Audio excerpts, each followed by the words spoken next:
गांधी काय म्हणत की ज्याला असं वाटतं की धर्म आणि राजकारण वेगळं ठेवलं पाहिजे त्याला धर्मही समजला नाहीये आणि राजकारणही समजला नाहीये. डॉक्टर बाबासाहेब आंबेडकरांनी हिंदू कोड बिलाच्या माध्यमातून सर्व धर्मांसाठी एक समान कायदा, ज्याला आपण UCC म्हणतो, असा आणण्याचा प्रयत्न केला.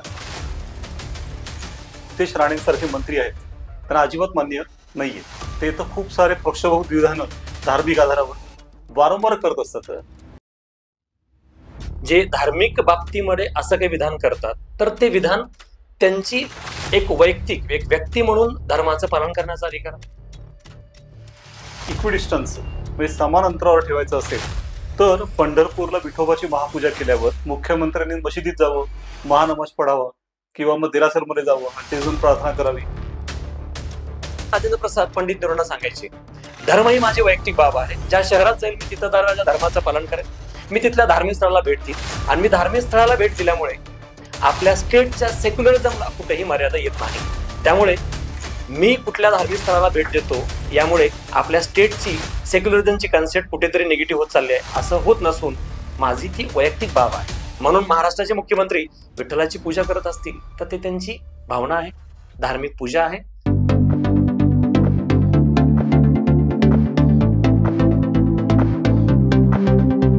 सध्या भारतामध्ये सेक्युलरिझम, धर्मनिरपेक्षता या कल्पनेवर पुन्हा एकदा वाद घडू लागला आहे. हा जो शब्द आणि त्याच्या मागचा वाद तसा काही नवीन नाही, पण त्याला आता नवीन नवीन पैलू पुढे येत आहेत आणि वाद पेटतोय. तर या संदर्भामध्ये आपण जरा बघूयात की ही नक्की चर्चा काय आहे आणि त्याचा शेवट कुठे आहे. अर्थात या गोष्टींना शेवट नसतो, पण निदान वास्तव काय आहे हे तर आपल्याला निश्चित बघता येईल. तर मी भूषण देशमुख आणि मी यशश्याम. आता सरांनी सांगितल्याप्रमाणे सध्या चर्चा चालू आहे धर्मनिरपेक्षतेची. पण एक्झॅक्टली धर्मनिरपेक्षता हे मुळातच कन्सेप्ट काय, त्याची थोडीशी पार्श्वभूमी काय, त्याचा अर्थ काय, हे आपण थोडं जाणून घेऊ आणि मग या विषयाच्या चर्चेचा सविस्तर सगळ्याच बाजूनं आपण डिबेटेबल घटक बघणार आहोत. पहिला महत्वाचा मुद्दा आहे धर्म आणि स्वातंत्र्य. ह्या दोन गोष्टी वेगळ्या आहेत. रिअलमध्ये धर्म म्हणलं की कुठला ना कुठला आपला धर्म येतो आणि स्वातंत्र्य म्हटलं की त्याच्याबद्दलचं स्वातंत्र्य हवं आहे. तर याची 3 टप्प्यामधली महत्वाची गोष्ट आपण जाणून घेणार आहोत. पहिला म्हणजे जसं की सोव्हिएत USSR च्या माध्यमातून आलेला, कार्ल मार्क्सच्या माध्यमातून आलेला, मार्क्सवादी विचारातून आलेलं धर्म स्वातंत्र्य किंवा धर्मनिरपेक्षता एक्झॅक्टली काय आहे. तर कार्ल मार्क्सच्या म्हणण्यानुसार धर्म ही गोष्ट अफूची गोळी आहे. त्यामुळे कोणत्याही राज्यानं धर्म स्वीकारूच नाही. म्हणजेच धर्म ही गोष्ट कम्प्लीट निगेटिव्ह आहे. धर्म आणि सत्ता या गोष्टी कम्प्लीट दूर असल्या पाहिजे. सत्ता आणि राज्याने ह्या धर्मापासून खूप पूर्णपणे दूर असलं पाहिजे, कारण ही गोष्ट कुण्या ना कुण्या व्यवस्थेला फसवणारी आहे. हे USSR मॉडेल म्हणजे धर्माबद्दल कम्प्लीट निगेटिव्ह आहे. त्याच्यानंतर दुसरी गोष्ट विकसित झालेली दिसते, त्याला आपण फ्रेंच मॉडेल म्हणतो किंवा मॅकाउलीनं सांगितलेला विचार आहे की राज्य हे धर्मापासून स्वतंत्र असलं पाहिजे. त्याला आता आधुनिक संकल्पने असं म्हटलं जातं की पाश्चात्य धर्मनिरपेक्ष संकल्पना ही कम्प्लीट नकारात्मक आहे. म्हणजे कोणत्याही स्टेटचा धर्म नसलाच पाहिजे असं त्यांचं म्हणणं आहे. कारण धर्म आणि सत्ता स्वतंत्र असतात तेव्हाच खऱ्या अर्थानं सत्ता चालते, राज्य टिकतं आणि धर्मही टिकतो. म्हणून पाश्चात्य धर्मनिरपेक्षतेची संकल्पना आहे दोन गोष्टी स्वतंत्र असल्या पाहिजे, दोन्ही एकत्र नको. हे फ्रान्स, इटली आणि पाश्चात्य देशामध्ये आजही या संकल्पनेनुसार काम केलं जातं. सत्ता धर्मात हस्तक्षेप करत नाही आणि धर्म सत्तेत हस्तक्षेप करत नाही. पण भारताचा धर्मनिरपेक्षतेचा जो विषय आहे तो थोडासा सकारात्मक आहे. म्हणजे कसा, तर भारतानं धर्मनिरपेक्षता घेतलेली आहे, परंतु भारत धर्माबद्दल सकारात्मक आहे. भारतात आजही स्टेटचा कुठलाही धर्म नाही, म्हणून भारत धर्मनिरपेक्ष आहे. पण जेव्हा गरज पडेल, जेव्हा आवश्यकता असेल, तेव्हा भारत धर्मामध्ये हस्तक्षेप करतो मर्यादित. म्हणून भारत धर्मनिरपेक्ष आहे, पण सकारात्मक धर्मनिरपेक्षतेची संकल्पना भारतात लागू आहे. म्हणून ह्या 3 विषयामध्ये डिवाइड होतो भारताच्या आणि पाश्चात्याच्या धर्मनिरपेक्षतेबद्दलचा एक्झॅक्ट विषय संकल्पना. आता आपण चर्चा करताना हा जो विषय आहे, गांधी काय म्हणत की ज्याला असं वाटतं की धर्म आणि राजकारण वेगळं ठेवलं पाहिजे त्याला धर्मही समजला नाहीये आणि राजकारणही समजलं नाहीये. आता असं जर असेल तर नक्की या दोघांचा संबंध काय आहे आणि सेक्युलरिझम हा आपल्या संदर्भात समजून कसा घ्यायचा, यासाठी आपण काय करू की आपण 2 बाजू घेऊ. सर जे आहेत ते सेक्युलरिझम आहे, धर्मनिरपेक्षता आहे आणि आपण त्याचं पालन करतो अशी बाजू घेतील आणि मी अशी बाजू घेईल की नाही, प्रत्यक्ष वास्तव असं आहे की सेक्युलरिझम आपण पाळत नाही, अशा प्रकारे पुढे जाऊ. आणि त्यातलं आपण ही जी बाजू आहे, दोन बाजू आणि त्यांची चर्चा अजून चांगल्या प्रकारे समजून घेऊ. तर सर मला असं म्हणायचं होतं की हा जो वाद निर्माण झाला आहे त्यामागे मुळात हा शब्द आहे तो कधी आला? धर्मनिरपेक्षता ऍक्च्युअल मध्ये हा शब्द बघितलं तर संविधान सभेपासूनच आहे. मुळात मी स्पष्ट उल्लेख करेन की के.टी. शहा यांनी संविधान सभेत चर्चा करताना बोलले होते की उद्देश पत्रिकेमध्येच हा शब्द असला पाहिजे आहे. हे त्यांचं ठाम मत होतं. पण संविधान सभेच्या सदस्यांचं म्हणणं होतं, विशेष अय्यर यांचं, की हा संविधान सभेमध्ये चर्चेतला मुख्य भाग होता की आर्टिकल 25 ते 28 मध्ये ऑलरेडी हा शब्द इनडायरेक्ट समाविष्ट आहे. राज्यघटनेत अनेक ठिकाणी धर्म स्वातंत्र्याचा विचार येतो आणि तिथं ऑलरेडी धर्मनिरपेक्षता आहे. म्हणून संविधान सभा यावर सहमत झाली की उद्देश पत्रिकेत या धर्मनिरपेक्ष शब्दाची आवश्यकता नाही. म्हणून घटनाकारांच्या म्हणण्यानुसार आपली कॉन्स्टिट्यूशन सिस्टम ऑलरेडी सेक्युलर आहे. त्यामुळे उद्देश पत्रिकेत या शब्दाच्या समावेशाची गरज नव्हती. म्हणून आपण कॉन्स्टिट्यूशन नुसार 1950 पासूनच सेक्युलर आहोत. हे सुरुवात होती. पण मग त्यानंतर 76 साली टाकायची गरज का लागली? मग 1976 मध्ये आपण 42वी घटना दुरुस्ती नुसार उद्देश पत्रिकेत शब्द समावेश केला. त्याचं मुख्य कारण काय होतं, तर थोडेसे 2-3 उदाहरण आपण समजून घेऊ. जसं की 1950 पासून ऑलरेडी जर अप्रत्यक्ष कॉन्स्टिट्यूशन मध्ये सेक्युलरिझम आहे, तरी सुद्धा डॉक्टर बाबासाहेब आंबेडकरांनी हिंदू कोड बिलाच्या माध्यमातून सर्व धर्मांसाठी एक समान कायदा, ज्याला आपण युसीसी म्हणतो, असा आणण्याचा प्रयत्न केला. पण बाबासाहेब आंबेडकरांना असं वाटलं की जर मी कायदा मंत्री असूनही जर युसीसी हिंदू कोड बिल आणू शकत नसेल तर मग मी कायदा मंत्री राहण्यात काही अर्थ नाही, म्हणून त्यांनी रिझाईन केलं. 1960 नंतर पुढे सातत्याने धार्मिकतेचे अनेक वाद विवाद होत गेलेले आहेत. पण जर नियर बाय प्लेस 1970च्या काळात जर आपण बघितलं तर आपल्या देशांतर्गत धार्मिक वाद वाढत चालले होते. कोणत्या ना कोणत्या धर्माचं वर्चस्व निर्माण होईल, धार्मिकता कुठे ना कुठे हवी होत चालली आहे स्टेटवर, असं आपल्या देशात अनेक राज्यांमध्ये ही गोष्ट दिसत होती. आणि तसंच भारतातही धार्मिकतेचं वर्चस्व होतंय असं दिसत होतं. म्हणून संविधान सभेमध्ये जिथं के.टी. शहा यांनी उद्देश पत्रिकेत स्पष्ट शब्द समावेश करावा सांगितलं होतं, ते केलं नव्हतं. म्हणून इंदिरा गांधींनी तो 1976 मध्ये शब्द समावेश केला, जेणेकरून जनतेला आणि जगाला आपलं समजावं की भारत सेक्युलरच आहे, हे सांगण्यासाठी आपण शब्द उद्देश पत्रिकेत समावेश केला. पण मला वाटतं की मग समजा आधी शब्द नव्हता तर नंतर टाकणं हे चुकीचं आहे, असं नाही? नाही, असं काही नाही. ऍक्च्युअली आपली कॉन्स्टिट्यूशन बाबासाहेब आंबेडकरांच्या म्हणण्यानुसार आपली राज्यघटना प्रवाही आहे. म्हणजे नदीच्या पाण्याप्रमाणे प्रवाही आहे, विहिरीतल्या पाण्याप्रमाणे ती साचलेली नाही. त्यामुळे वेळ काळ आवश्यकतेनुसार बदल करता यावा यासाठीच कॉन्स्टिट्यूशन मध्ये सगळेच वाक्य लिहिताना शॉल बी विल बी शब्दाचा वापर केलाय. भविष्यात जर काही गरज पडली तर त्याप्रमाणे काम करता यावं. म्हणून आपण 1970च्या काळातली परिस्थिती बघितली असता आपल्या देशात धर्मनिरपेक्षतेची रिअल मध्ये गरज आहे हे दिसलं, म्हणून आपण फ्रंटला प्रत्यक्षात शब्द समावेश केला. बाबासाहेब आंबेडकरांच्या म्हणण्यानुसार ऑलरेडी घटनेत आहेच तो अप्रत्यक्ष शब्द, पण पुढे गरज पडली म्हणून तो योग्यच आहे. आता घटनेतलं कुठलंही कलम आहे किंवा कुठली कल्पना आहे त्यावर असं म्हणतो की it should be practised in the letter and the spirit, की शब्द आणि त्याचं स्पिरिट जे आहे. आता मला असं वाटतं की मग सुरुवातीला स्पिरिट महत्वाचं होतं, येस, पण नंतर स्पिरिट गेला आणि फक्त शब्दच राहिला माझा. आता शब्द आहे पण स्पिरिट हरवलेलं आहे आणि त्या अर्थाने आता आपण सेक्युलर उरलेलो नाही. नाही, असं नाही म्हणता येणार. कारण जरी शब्द आहे पण स्पिरिट कुठेतरी हरवलं असं वाटत असलं तरी स्पिरिट हरवलं नाही म्हणून तर आपल्या राज्यघटनेतल्या आर्टिकल 25 ते 28 याला अनुसरून सुप्रीम कोर्टनं अनेक वेळा निकाल दिलाय. स्पेशल निकाल म्हणजे केशवानंद भारती केसमध्ये. केशवानंद भारती केसमध्ये सुप्रीम कोर्टनं सांगितलं केशवानंद यांनाच की केशवानंद यांचा मुद्दा होता की धर्म ही बाब वैयक्तिक आहे, धर्म स्वातंत्र्य आहे, धर्म स्वातंत्र्यासोबत व्यक्तीला व्यक्तिगत पातळीवरही धर्माचं स्वातंत्र्य आहे.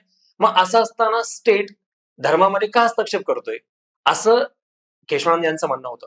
म्हणून सुप्रीम कोर्टनं निकाल दिला की आर्टिकल 25 ते 28 द्वारे धर्म स्वातंत्र्य आहे आणि स्टेट कुठेही इंटरफेअर करत नाही आणि धर्मनिरपेक्षता हा सुद्धा एक बेसिक स्ट्रक्चरचा पार्ट आहे. खरं तर 1973 मध्ये घटनेत कुठेही धर्मनिरपेक्ष शब्द नव्हता, तरी पण सुप्रीम कोर्टनं 1973 मध्ये धर्मनिरपेक्षता हे बेसिक स्ट्रक्चरचा पार्ट आहे आर्टिकल 25 ते 28 याच्या बेसिसवर निकाल दिला होता. एक राजनारायण यांच्या खटल्यामध्ये 1975 ला सुप्रीम कोर्टनं निकाल दिला की लोकशाही आणि आपलं स्वातंत्र्य टिकवायचं झालं तर आपल्या देशातले कोणतेही कायदे बनवताना धर्मनिरपेक्ष या शब्दाला अनुसरून कायदे बनवणं गरजेचं आहे.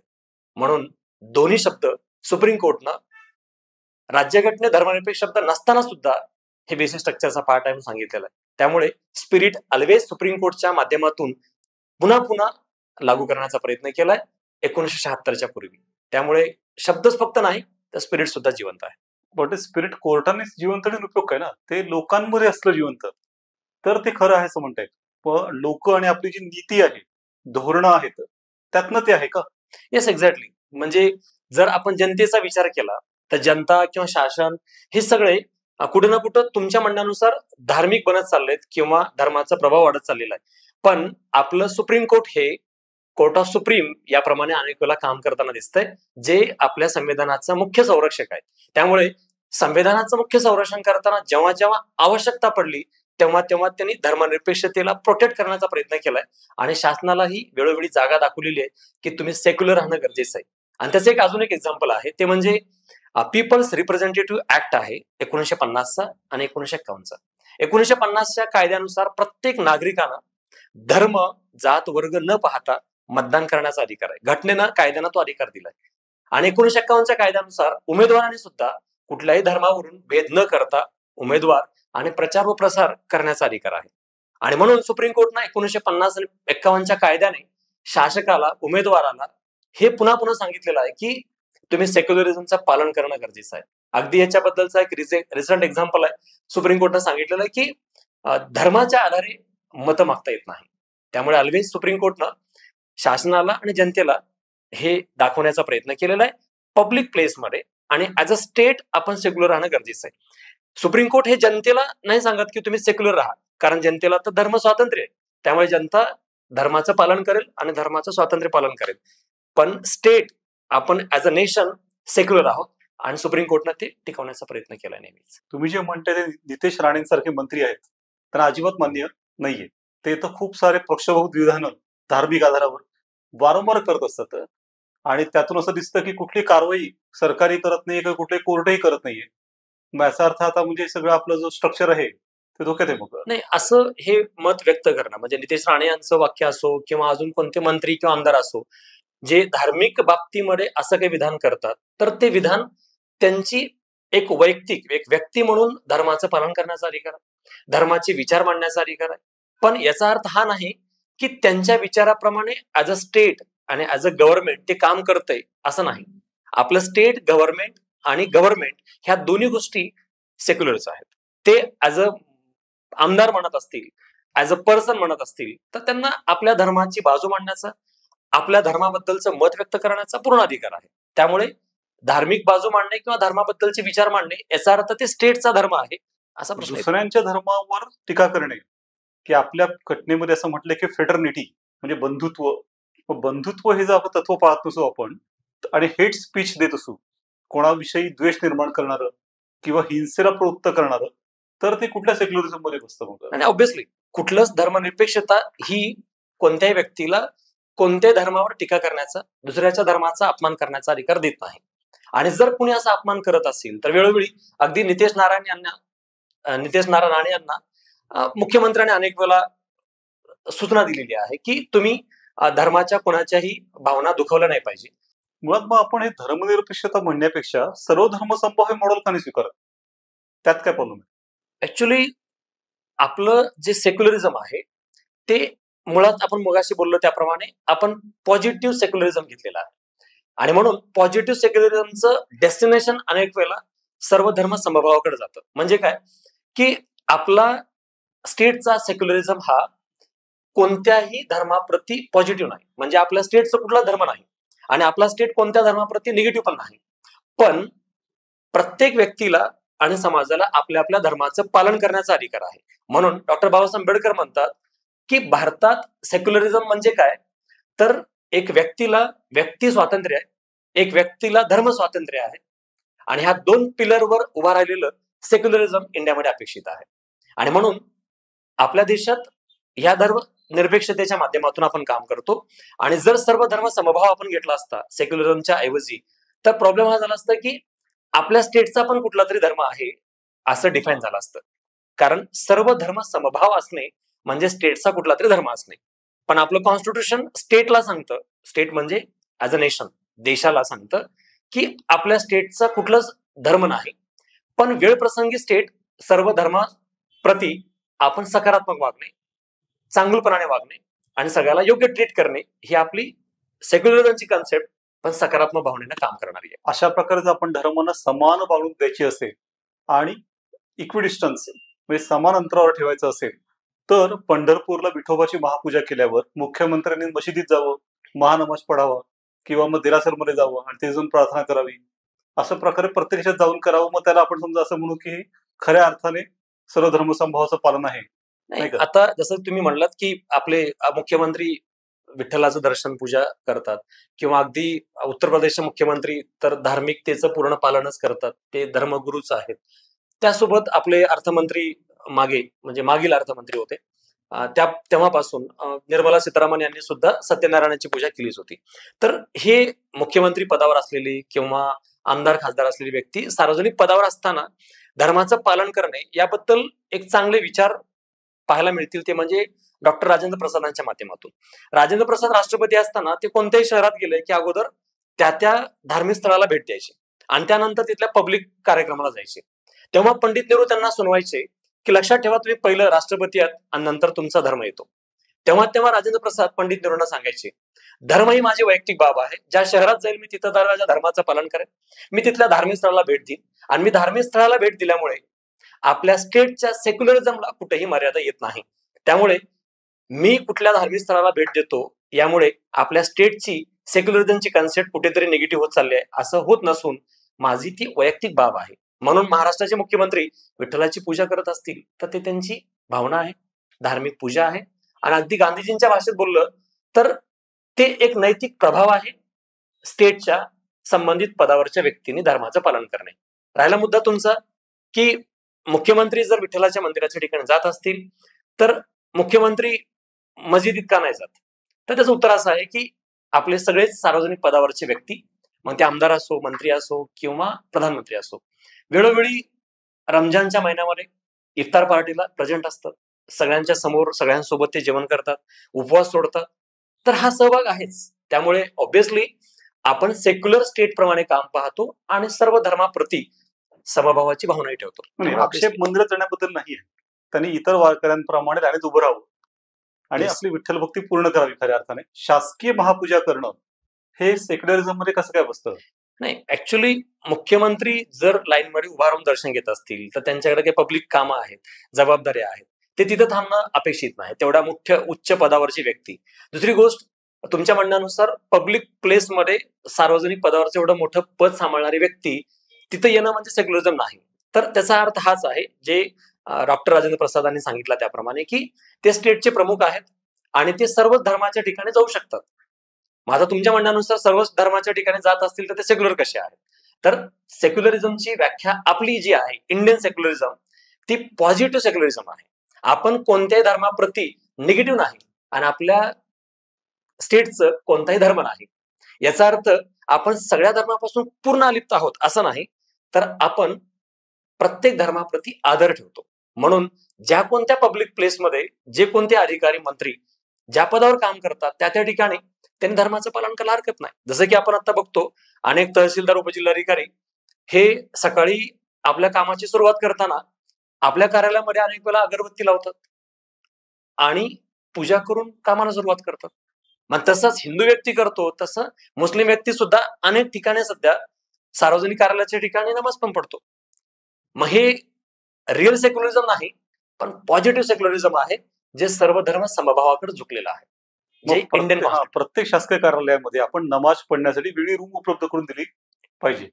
परत एक मंदिर बांधण्यासाठी पण वेगळी रूम दिली तर त्यामुळे हिंदूंना पण आपलं सगळं जे हे काय करायचंय कर्मकांड तेही करता येईल. सत्यनारायणाची पूजा अगदी शासकीय खर्चाने जर ठरवलं पाहिजे. म्हणजे नाही, जर तुम्ही म्हणलात तसं जर शासकीय कार्यालयामध्ये आपण नमाज आणि पूजेसाठी वेगळं कार्यालय उभा केलं तर शासकीय कार्यालयामध्ये धार्मिकतेसाठी दिलेलं प्रोत्साहन होईल.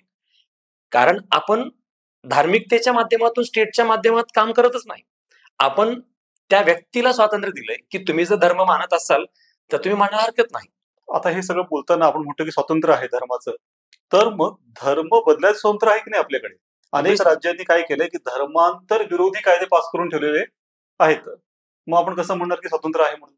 नाही, एक्झॅक्टली. भारतात आर्टिकल 25 ते 28 नुसार धर्म स्वातंत्र्य आहे. आर्टिकल 19 नुसारही व्यक्तीला अभिव्यक्ती स्वातंत्र्य आहे.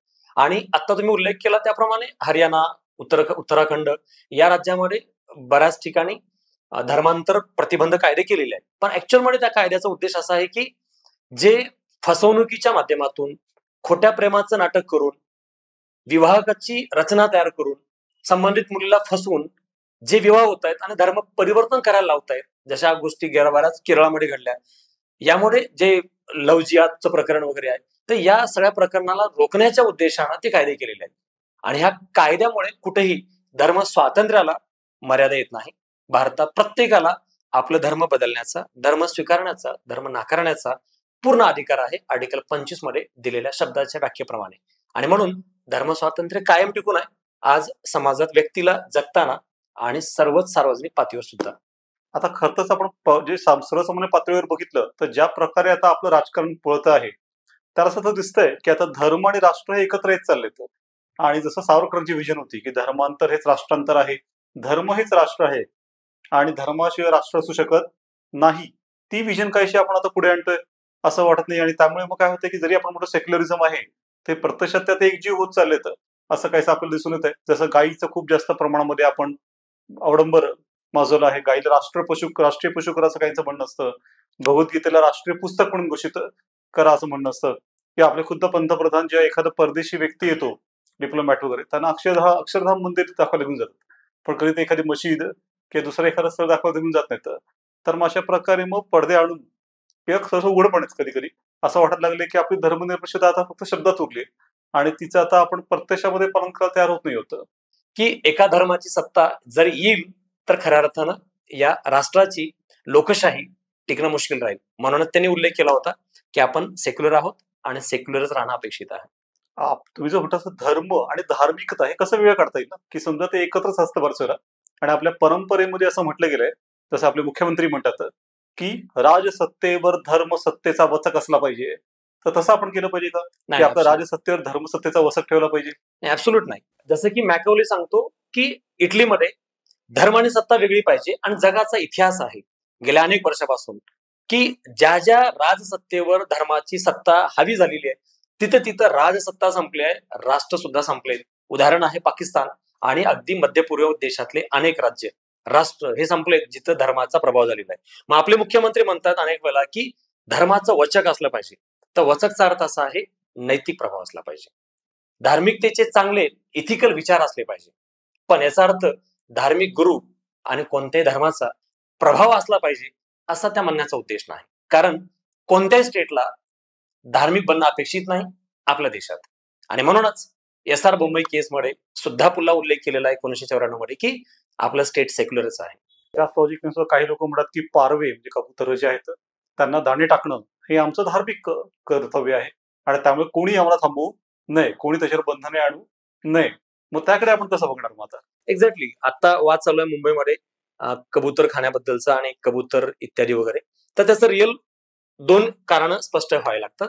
आपण प्रत्येक व्यक्ती धर्माचं पालन करतो. मग तुम्हाला कबुतराला खायला दिल्यानंतर तुमच्या धर्माचं किंवा पशुचं संरक्षण करताय अशी नैतिक भावना आहे गेल्या अनेक वर्षापासून. म्हणून आजही ते पालन झालं पाहिजे असं काही नाही. कारण पब्लिक प्लेसमध्ये या कबुतरांमुळे जर कुठले आजार होत आहेत, मानवी जीवनाला धोका तयार होतोय, तर पब्लिक प्लेसमध्ये या गोष्टी होणं अपेक्षित नाहीच आहे. मग त्याला रोखण्याचा अधिकार पूर्णपणे आहे. मग जर सरकार ह्याला रोखण्याचा प्रयत्न करत असेल तर हे धार्मिक हस्तक्षेप आहे असं म्हणण्याची गरज नाही. कारण इंडिया पुन्हा सेक्युलर आहे, कोणत्या धर्माप्रती निगेटिव्ह नाही. पण आता 75 वर्षानंतर आपल्या सोसायटीमध्ये बरेच बदल झालेत, आधुनिक काळातही बरेच बदल झालेत, विज्ञान तंत्रज्ञानाचा प्रभाव वाढलेला आहे. म्हणून थोड्याशा गोष्टी धार्मिक दृष्टिकोनातून बदल अपेक्षित आहे. म्हणून जैन धर्म म्हणत असेल की तिथं कबुतराचं संरक्षण झालं पाहिजे, तिथंच कबुतराचं पालन झालं पाहिजे, तर हे अपेक्षित नाही. इंडिया ऍज अ स्टेट आणि महाराष्ट्र ऍज अ स्टेट जर तिथं कबूतर आणि कबूतरखाना बंद करत असेल म्हणून इथं कुण्यातरी धर्मावर हल्ला होतोय किंवा त्याच्यावर मर्यादा येत आहेत असं म्हणण्याची गरज नाही.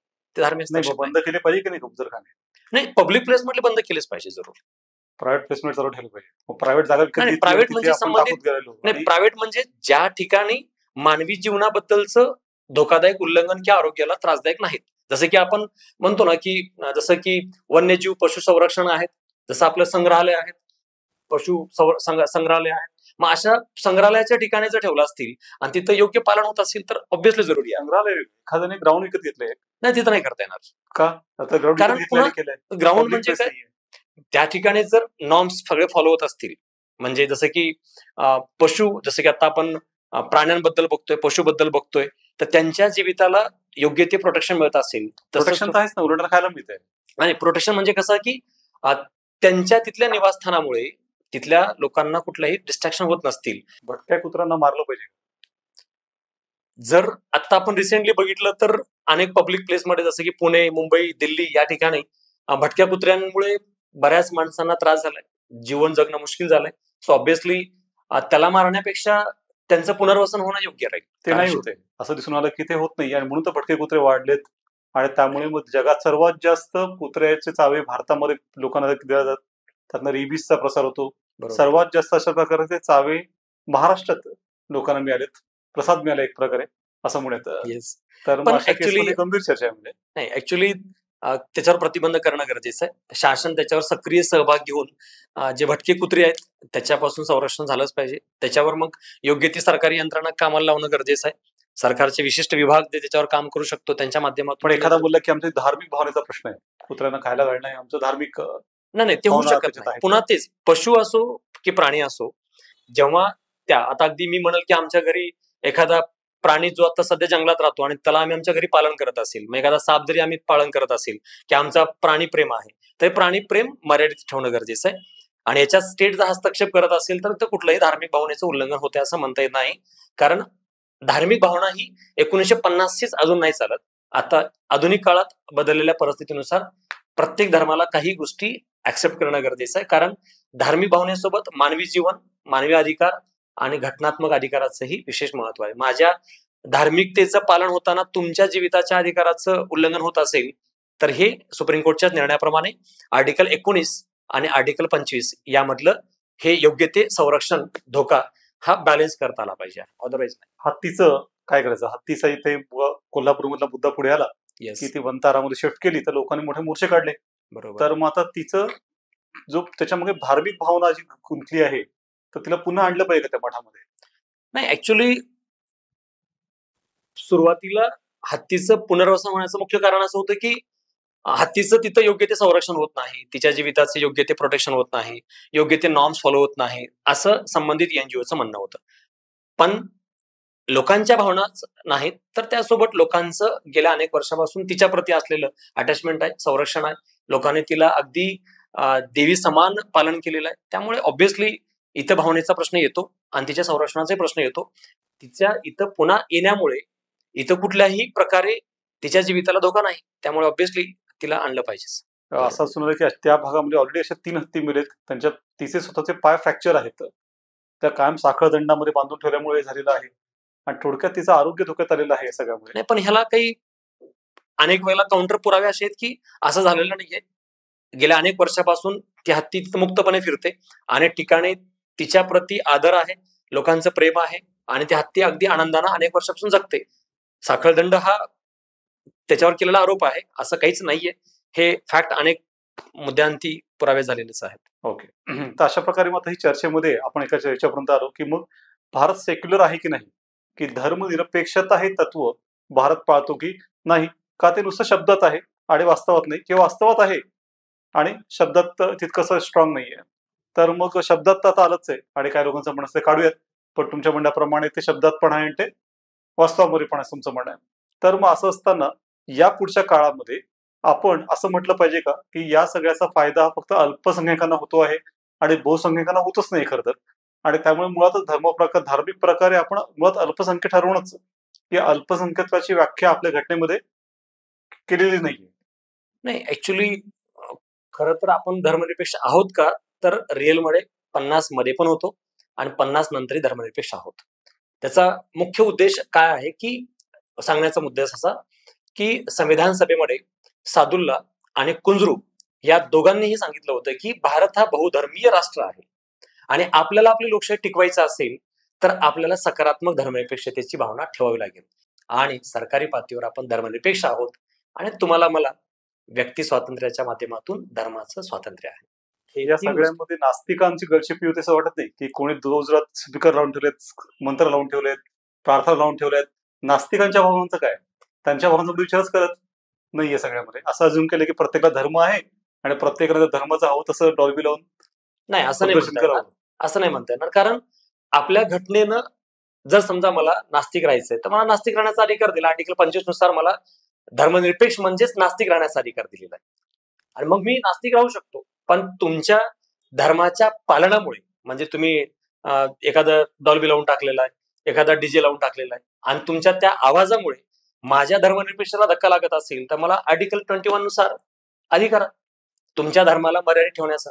कारण प्रत्येक धर्म अमर्याद नाहीये. तुमच्या कोणत्या धर्माचं पालन करा, पण ते अमर्याद नाही.